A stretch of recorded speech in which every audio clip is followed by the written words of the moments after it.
Back in 1985, there was a program on 2020 that challenged the wrestling industry, kind of portrayed it in negative light. Tommy, if you're listening, try to understand. I was about the world's biggest wrestling fan. It wasn't easy for me to stand in front of the television set and see people running down a business that I loved and held dear, even though I knew very little about it.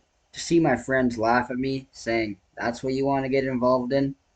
That night I went to bed with not with visions of sugar plums dancing in my head, but of broken bones, of battered bodies, of bloodied corpses, saying to myself, if it's the last thing I do, I'll have to hold myself up for a human sacrifice.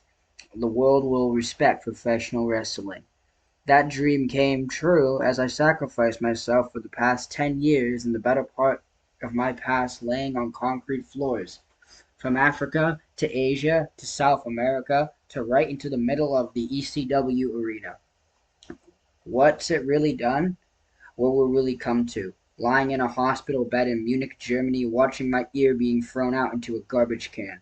Not being able to take on the trip back because I don't know the German word for formaldehyde, and have the nurse walk into my room and look at that piece of my body looking at the bottom of the garbage saying, "Das ist aus alle Kapett," meaning, "It's all a big joke." Excuse me, I didn't know you open up the lungs of a smoker and say, "Oh my golly, I thought smoking was supposed to be good for you."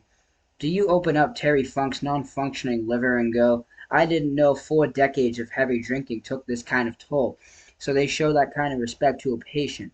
What's made me any different?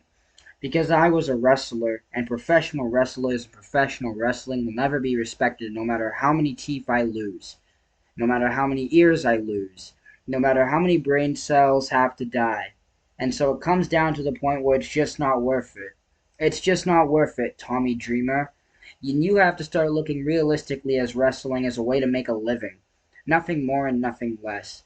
And as long as it's strictly business, well, you might as well be cuddled into the welcoming arms of World Championship Wrestling because ECW fans will be the death of you.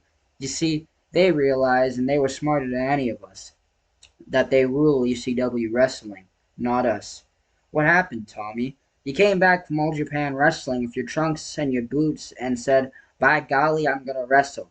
Did Giant Baba hand you a dozen eggs and say, ram these into Jumbo Twistra's head"? You're a disgrace to professional wrestling, Tommy.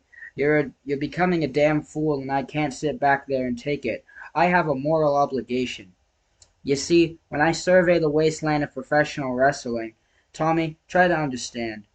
I am but a failed experiment in human sociology, and I can't accept that. But never in my sickest dreams did I think that there would be other people taking dives on the concrete floors, committing human suicide on my behalf, like I'm the patron saint of those sick sons of bitches. Is that all I stand for, Tommy? Is is is that all I stand for? Is sit in an arena where JT Smith lands headfirst on concrete to hear the fans chant, "You effed up"? Well, fuck you. We're not in a wrestling organization anymore. We're in one of the world's damn biggest puppet shows. I'll be damned if I have to sit in an arena and let you call my match 1, 2, 3, jump. 1, 2, 3, jump. Well, not me, 'cause I'm nobody's stooge. If you had a little bit of pride or a little bit of common sense, you realize those people don't love you. They laugh at you. You took the worst beating this sport's ever seen, and they still laughed in your face. Well, I stood there with my arm around you 6 months ago and endorsed you saying, "He's hardcore. He's hardcore." Well, for that, I deserve to die a terrible and painful death, Tommy, because I feel responsible. I go to bed at night and I'm not sure where I'm going to spend my eternity.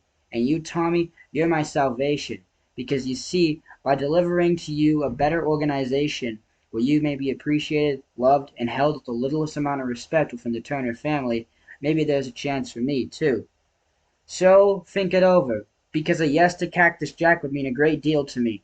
And a no, well, I'd have to take that as you're putting the okay stamp of approval on my eternal damnation. And I'm counting on you, you little selfish prick. Don't make me hurt you, because I can. Don't make me do it. And if I do, if God is my witness, it won't be in front of those little scumbags at the ECW arena. It'll just be me and you, Tommy. And you know when it's coming, and you don't know where.